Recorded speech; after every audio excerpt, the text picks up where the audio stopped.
dar início agora à aula sobre carboidratos. Essa aula ela vai ser dividida em 3 etapas, então vocês terão 3 vídeos gravados. Na primeira etapa e na terceira serão aulas um pouco menores e a segunda parte será uma aula um pouco maior. Na primeira a gente vai ver a importância, metabolismo e controle hormonal do metabolismo de carboidratos. Na segunda etapa a gente vai ver as recomendações e estratégias de manipulação de carboidratos. E na terceira etapa a gente vai falar sobre suplementação de carboidratos. Então, para a gente iniciar, né, qual que seria a importância de se fazer uma ingestão adequada de carboidratos pensando no exercício físico? Então, eu listei algumas coisas. Né? Primeiro, o carboidrato é considerado um poupador de proteínas, porque à medida que a gente faz a ingestão adequada de carboidratos e tem um conteúdo adequado de glicogênio muscular e hepático, a gente diminui a necessidade de utilizar proteína para a produção de energia. Isso vai acontecer de qualquer maneira durante o exercício físico, mas esse processo é minimizado quando se tem um bom aporte de carboidratos. Né? Além disso, a ingestão adequada de carboidratos vai ajudar a manter a glicemia, né? E durante o exercício, a concentração de glicose na corrente sanguínea é um fator determinante da entrada dessa glicose no nosso tecido muscular.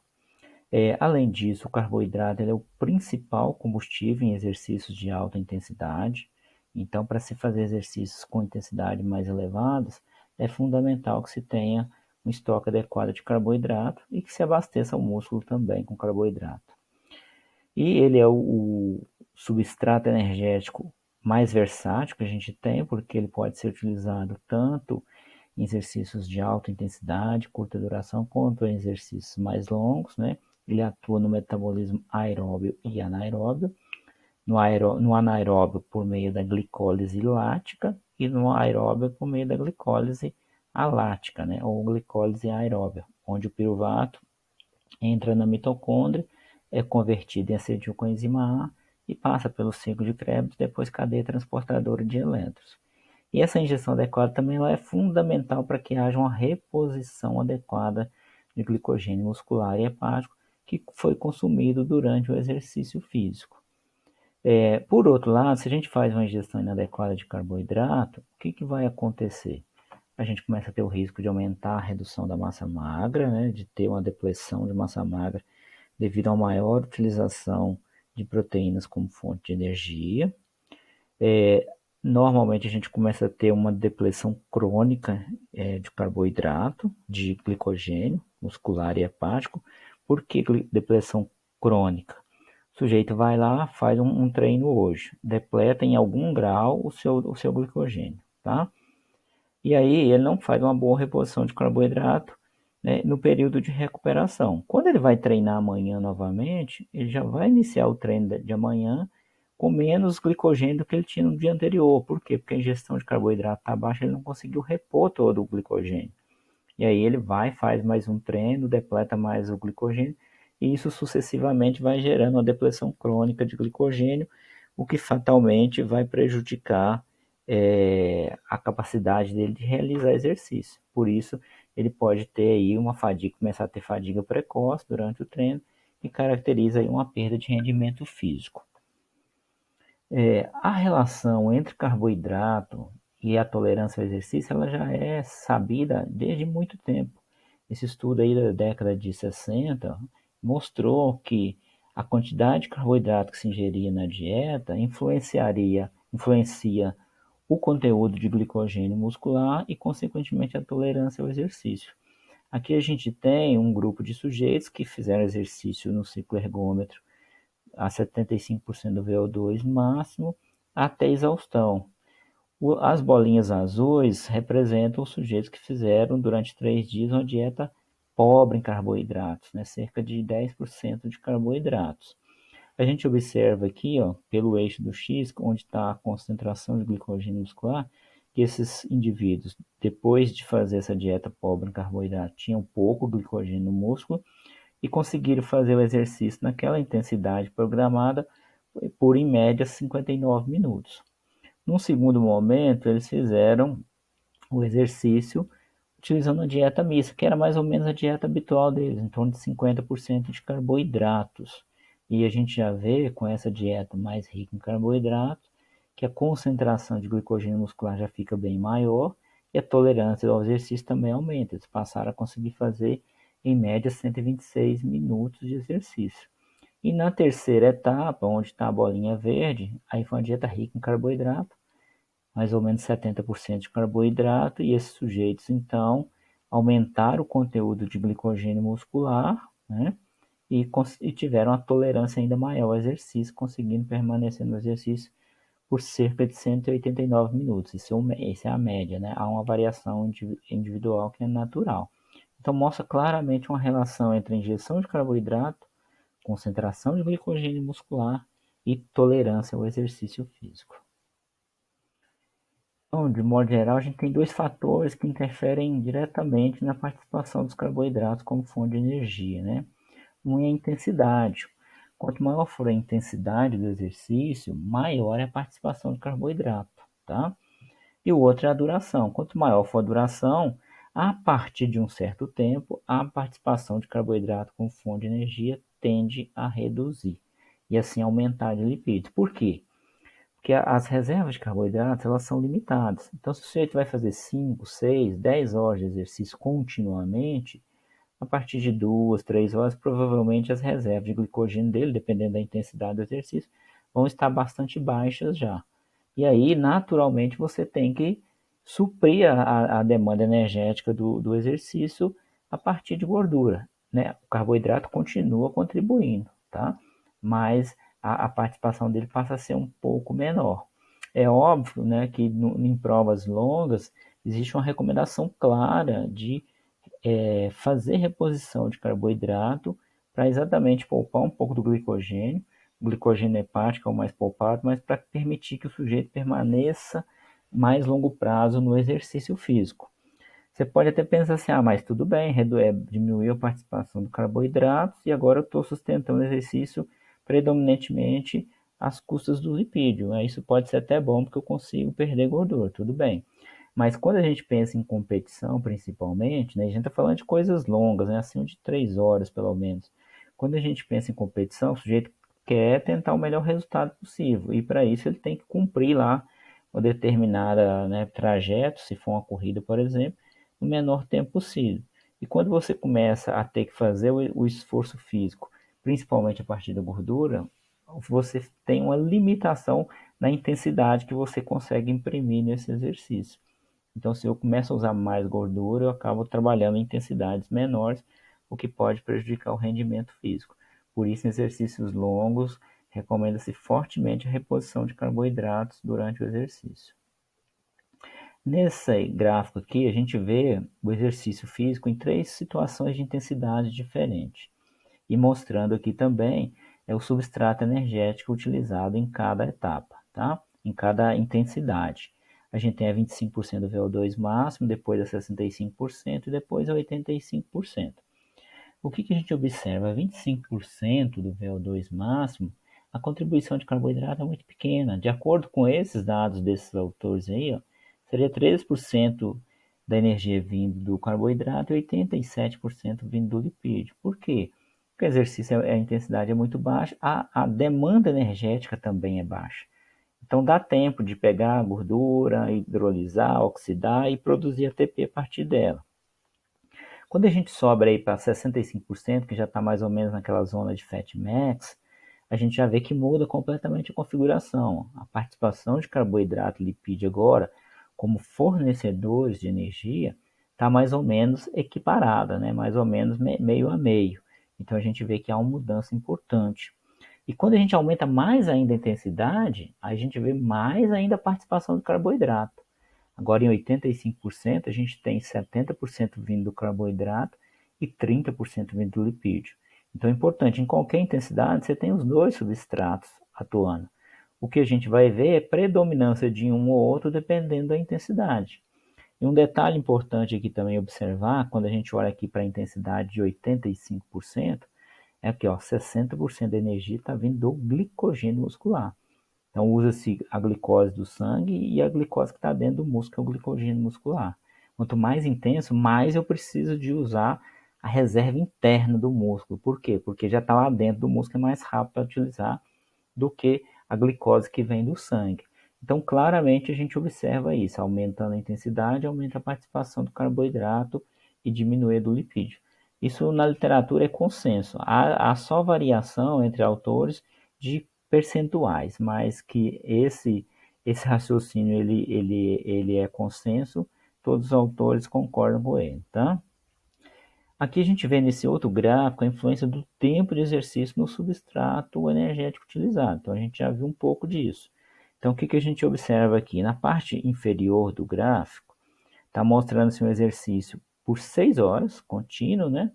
E o que, que acontece? A linha rosa, ela é a linha do carboidrato e a azul é da gordura. No início, o sujeito está usando mais carboidrato e menos gordura, né? Quase 80% de carboidrato e mais ou menos 20% de gordura. À medida que o tempo de exercício vai passando, olha o que, que acontece. A participação do carboidrato vai diminuindo e a participação da gordura vai aumentando. Por que, que isso aconteceu dessa forma? Porque as reservas de carboidrato são limitadas, então elas vão se esgotando, naturalmente você tem que passar a utilizar mais gordura, tá? O problema é que isso pode impactar na intensidade que você consegue manter no exercício. E, obviamente, é importante se pensar sempre, né, que for possível, fazer reposição de carboidrato em exercícios longos. Por quê? Porque isso vai melhorar essa utilização aqui, vai minimizar um pouco essa curva, tá bom? Na parte superior do gráfico está o coeficiente respiratório. Ele dá para a gente a noção de que tipo de substrato está sendo mais utilizado. Então, quanto mais perto de 1 o coeficiente respiratório, mais carboidrato. 1 seria só carboidrato, tá? E quanto mais perto de 0,7, mais gordura. Então, você vê que o gráfico, a linha aqui do coeficiente respiratório, ela vai acompanhando a mudança de predominância de substrato energético, passando do início de carboidrato para no final gordura. Então, né, atenção aí, a ingestão deficiente de carboidratos, ela prejudica a reposição de glicogênio muscular e hepático e, consequentemente, isso pode reduzir o desempenho tanto nos exercícios intensos de curta duração, como também nas atividades de longa duração, de endurance. Esse outro gráfico, ele mostra aqui uma mudança, uma adaptação metabólica e fisiológica também que ocorre com o treinamento em relação à utilização do substrato energético. Então está aqui a utilização de substrato energético na parte superior do gráfico antes de começar um treinamento de endurance, de treinamento aeróbio, e depois após esse período de treinamento. Para fazer o exercício na mesma intensidade que os pesquisadores utilizaram, a gente observa que antes de estar treinados, os sujeitos fazem o exercício usando 58% de energia na forma de carboidrato e o restante na forma de gordura plasmática e gordura intramuscular. Depois do período de treinamento, olha o que acontece para fazer o exercício na mesma intensidade. A participação de carboidrato caiu para 38%. E a de gordura, principalmente a intramuscular, aumentou bastante. Então chegou aqui agora total de 62%. O que aconteceu aqui? Com o treinamento físico, o corpo se adapta. Então, com certeza, aumentou a vascularização do músculo desses sujeitos, né? Com certeza aumentou o tamanho das suas mitocôndrias, aumentou a concentração de enzimas do metabolismo aeróbio. Então, o corpo dele ficou mais capacitado a utilizar gordura do que era antes do treinamento. E agora ele faz exercício poupando carboidrato e usando mais gordura. Então, é uma adaptação benéfica, positiva ao exercício que ocorre com o treinamento físico.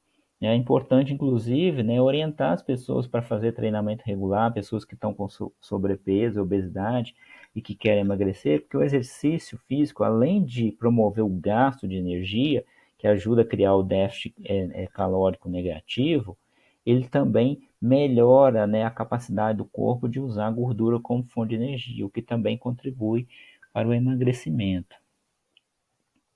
Nesse gráfico aqui também a gente vê, né, algo semelhante, mostrando aqui a participação do carboidrato como fonte de energia num determinado exercício antes do treino e após o treino. Então, antes do treino era maior, após o treino ficou menor, tá? De carboidrato. E a gordura antes do treino era menor e após o treino ficou maior, saiu de 35% para 57%. Então, mostrando o que a gente viu anteriormente. Então, que ocorrem adaptações fisiológicas e metabólicas que fazem com que o corpo tenha uma capacidade maior de transformar gordura em energia e, consequentemente, utilizar para a contração muscular. Um outro detalhe importante é que durante o exercício físico a gente tem a utilização tanto do glicogênio hepático quanto do muscular. Só que há uma diferença de utilização desses dois glicogênios. Em termos estruturais, a molécula de glicogênio hepático e a de glicogênio muscular são idênticas, tá? Mas o que acontece? Se você começou um exercício físico, o tecido muscular é o tecido que está envolvido na geração ali de contração muscular e de movimento corporal. Então, ele tem uma demanda energética aumentada. Então, para que eu vou quebrar o glicogênio muscular durante o exercício? Para suprir a necessidade, a demanda de energia do próprio músculo. Então, eu quebro o glicogênio do músculo, a glicose que sai desse glicogênio ela vai para a via glicolítica e é utilizada para a produção de energia. Ok, né? O músculo está precisando de mais energia, eu vou pegar uma reserva de energia que está lá dentro na forma de carboidrato e vou liberar. Agora, e o glicogênio hepático, né? O glicogênio hepático, quando ele é quebrado, ele também libera molécula de glicose. A maior parte dessas glicoses, elas saem fosforiladas, sai como glicose de um fosfato, tá? Muito pouco disso vai ser usado para energia, tá? Até porque a demanda energética do fígado não vai aumentar assim de maneira importante durante o exercício físico. Então, para que o fígado está quebrando o seu glicogênio, a sua reserva? Para ajudar na manutenção da glicemia, tá? Então, a glicose que vem do glicogênio hepático, ela é liberada, lançada na corrente sanguínea, e aí ela pode ser utilizada pelo cérebro, pelo músculo, né, por qualquer tecido. O tecido que vai estar com a demanda mais aumentada durante o exercício é o próprio tecido muscular. Então, o fígado está ajudando o músculo a fazer exercício de que maneira? Fornecendo glicose para o músculo, quebrando as suas reservas e fornecendo. Mas aí vem uma pergunta: por que o fígado consegue pegar o seu glicogênio, degradar e mandar para a corrente sanguínea e no músculo isso não acontece? A glicose do glicogênio muscular ela é utilizada exclusivamente pelo músculo, né? Alguns falam que o músculo é um tecido, uma célula egoísta e que o fígado seria altruísta. Mas tem uma explicação bioquímica, né? Porque quando a glicose sai do glicogênio, não é 100% não, mas mais de 90% dela sai fosforilada, sai como glicose 1-fosfato, e depois ela passa a glicose 6-fosfato. Enquanto a glicose tiver com esse fosfato ligado nela, ela não consegue atravessar o seu transportador de membrana. Para que ela consiga atravessar a membrana e atingir a corrente sanguínea, é necessária a remoção desse fosfato. E no fígado tem uma enzima chamada glicose 6-fosfatase que faz isso. No músculo não tem essa enzima, então o músculo nem consegue enviar essa glicose para a corrente sanguínea, nem seria adequado, né? Porque ele está precisando de energia, vai liberar energia para a corrente sanguínea? Não faria sentido, né? Aqui a gente vê a regulação da captação da glicose pelo músculo. Então a glicose está lá na corrente sanguínea, ela primeiro precisa passar para o espaço intersticial e depois atingir a membrana da célula muscular. Quando ela atinge a membrana da célula muscular, se tiver o transportador ali, no caso do músculo, o principal transportador é o GLUT4, aí ela vai conseguir entrar para dentro da célula. Aí tem uma coisa importante aqui, ó, né? Uma das coisas que a gente vai ver mais adiante, quando a gente for estudar as recomendações estratégicas, é a recomendação de reposição de carboidratos durante exercício de longa duração. Por que essa reposição de carboidrato durante o exercício ela é importante e como que isso favorece o músculo? Para o músculo tirar a glicose da corrente sanguínea, obviamente que aqui no espaço intersticial tem que estar cheio de glicose. O detalhe é que para a glicose passar do vaso sanguíneo aqui, ó, do capilar, para o espaço intersticial, essa passagem aqui é uma passagem que depende de gradiente de concentração. Então, se eu tiver uma concentração aumentada de glicose no sangue, isso vai favorecer a passagem da glicose para o espaço intersticial e, consequentemente, para dentro da célula. Então, quando o sujeito toma lá, sei lá, uma solução de dextrose durante o exercício físico, o que, que vai acontecer na prática? Em 10, 15 minutos, a glicemia dele vai aumentar. Ou seja, a concentração de glicose aqui na corrente sanguínea vai aumentar. E esse aumento de glicose na corrente sanguínea vai fazer com que uma quantidade maior de moléculas passe para o espaço intersticial e, consequentemente, atinjam a célula muscular. Ao passo, se ele não fizer reposição de carboidrato, a glicemia tende a ficar cada vez mais baixa. E aí o músculo vai ter cada vez mais dificuldade de tirar a glicose do sangue para utilizar para a produção de energia. Então, manter essa glicemia mais elevada com a reposição de carboidrato favorece esse fluxo aqui, ó, do capilar para o interstício e, consequentemente, para dentro da célula, tá? Chegou aqui dentro, essa célula sofre uma fosforilação pela oxoquinase e aí já pode entrar na glicólise, tá? E aí ser utilizada para a produção de energia. Quando é no repouso, boa parte dessa glicose vai para a síntese de glicogênio, tá bom? Então vamos lá. Aqui só mostrando que o GLUT4 é o transportador predominante na célula muscular e eu vou falar um pouco mais dele adiante. Aqui a gente tem um gráfico que mostra o efeito do treinamento sobre a expressão de GLUT4. Então, quando o sujeito faz o exercício físico, a própria contração muscular estimula o deslocamento desses GLUT4 para a membrana e o sujeito passa a ter uma concentração maior de GLUT4 após o treinamento físico. Então, é uma adaptação também ao treinamento físico. Na figura da direita, a gente observa o seguinte, ó, aqui está na coluna branca sujeitos não treinados, aqui treinados na escura e na cinza destreinados, tá? Ou seja, 10 dias após o treinamento. Então, olha só, a quantidade de GLUT4 era menor no início, antes do sujeito começar o treinamento físico, aumentou depois de um tempo de treinamento físico e 10 dias sem treinar já fez reduzir. Então, uma das coisas que acontece com o treinamento é aumentar a capacidade do músculo de tirar a glicose, de captar a glicose da corrente sanguínea. É uma adaptação favorecendo a entrada de energia e favorecendo o desempenho físico, tá? Como que esses GLUT4 aí, então, trabalham para fazer com que a glicose entre na célula muscular? O GLUT4 ele é um transportador de membrana. Só que no caso da célula muscular, ele fica em vesícula, armazenado em vesículas no interior da célula. E aí é necessário que essas vesículas se desloquem até a membrana, se fundam com a membrana e aí os transportadores eles vão ficar posicionados na membrana. E estando posicionados, eles são canais onde essas moléculas de glicose vão entrar na célula. Então, na prática, quanto mais transportador tiver na membrana celular, maior é a capacidade de captação de glicose dessa célula. Quem que faz essas vesículas saírem do citosol e irem até a membrana? No caso dos GLUT4, a gente diz que eles são insulino dependentes. Então, a insulina faz isso. A insulina, quando se liga no seu receptor, vai ocorrer uma sinalização intracelular, né, que envolve o IRS1 e IRS2, a fosfoinositol 3 quinase, a ACAT quinase e, consequentemente, o deslocamento das vesículas de GLUT4. Então, a ligação da insulina no seu receptor vai promover uma sinalização celular que vai estimular com que essas vesículas saiam do citosol e vão até a membrana. Só que durante o exercício físico, a tendência da insulina é ficar baixa. Por quê?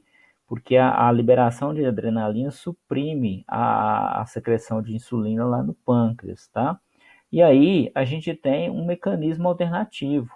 A própria contração muscular, esse estímulo mecânico que ocorre durante o exercício físico, aumenta a atividade aqui da enzima AMP quinase, que também vai induzir esse deslocamento.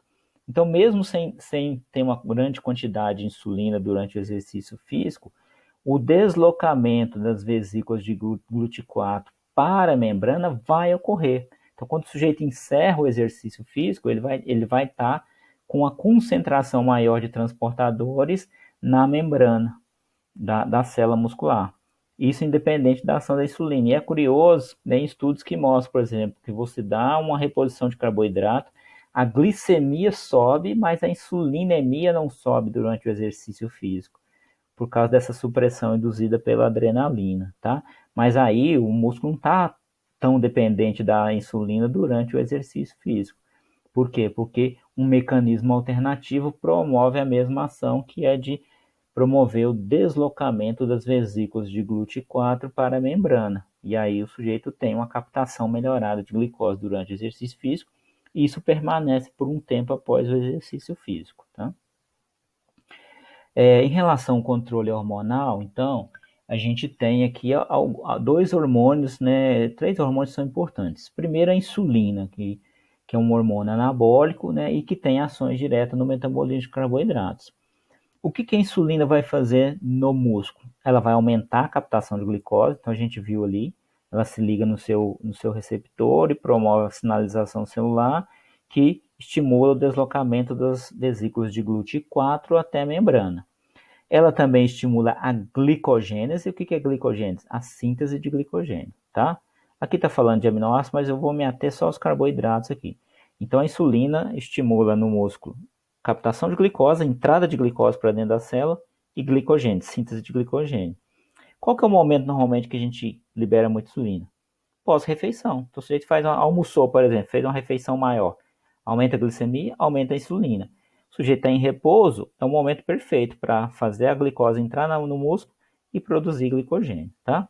No caso do fígado é um pouquinho diferente, porque o fígado predomina os transportadores GLUT2, tá? E o GLUT2 não é insulina dependente. Então, a passagem de glicose dele para dentro, para fora da célula, depende muito mais de gradiente de concentração. Eu acabei de fazer uma refeição, aumentou a concentração de glicose no sangue, isso favorece a entrada de glicose no fígado. Mas aí o que a insulina faz? Ela estimula a atividade de uma enzima chamada glicoquinase, que é um tipo de exoquinase mais específica para a glicose. O que a glicoquinase faz? Fosforila a glicose. Porque a glicose que veio da dieta, que está circulando no sangue, é glicose livre. Aí assim que ela entrou lá no fígado, a glicoquinase vai coloca um fosfato nela. O que ela está fazendo? Está aumentando a retenção dessa glicose lá dentro da célula hepática, né? Ou a fixação dessa glicose.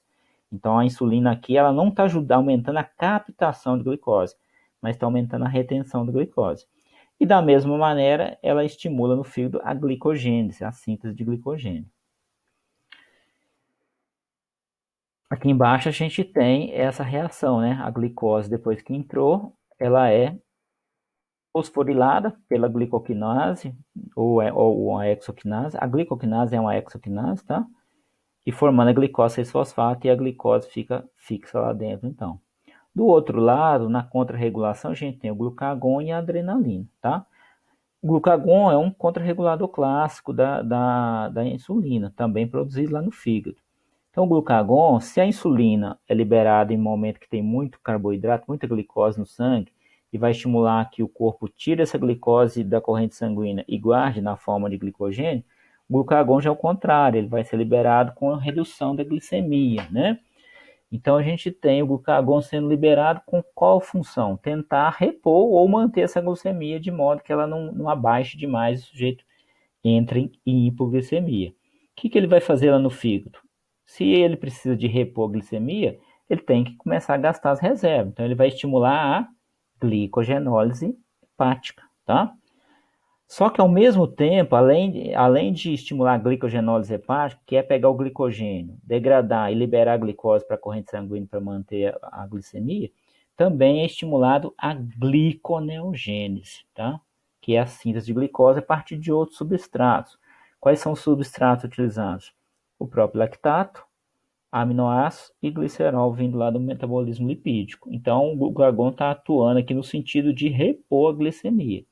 E a adrenalina, que durante o exercício físico ela vai ser liberada, e quanto mais intenso o exercício, mais adrenalina liberada. Ela também vai fazer a mesma coisa no fígado, vai estimular a glicogenólise, tá? Quebra do glicogênio, só que a adrenalina, além de atuar no fígado, ela atua no músculo também. E o que ela vai fazer no músculo? também estimular a quebra do glicogênio. Então, comecei a fazer exercício, liberei a adrenalina estimula a quebra do glicogênio lá. Depois eu vou gravar um vídeo só mostrando o mecanismo de ação aí, como que esses hormônios faz esse estímulo de glicogenólise. Então, eu vou fazer um vídeo separado. Então, a adrenalina estimula a quebra do glicogênio tanto no fígado quanto no músculo, tá? E no fígado também ela estimula a gliconeogênese, produção de glicose. Só que no músculo a adrenalina ela estimula a glicogenólise, ou seja, a quebra do glicogênio, e não estimula a gliconeogênese. Não faz sentido, né? O músculo precisa de energia para contrair, para manter o exercício. Então, o que ela vai estimular lá no músculo? A glicólise. Então, qual que é a mensagem da adrenalina para o músculo? Quebra o glicogênio e use para produzir energia a partir da via glicolítica, tá? Um pouquinho diferente. Então, eu vou finalizar essa aula aqui. Né, nós falamos aí da importância dos hormônios, né, da relação de tempo, intensidade, tá? E na próxima aula a gente vai começar a parte de recomendações, ok? Até lá.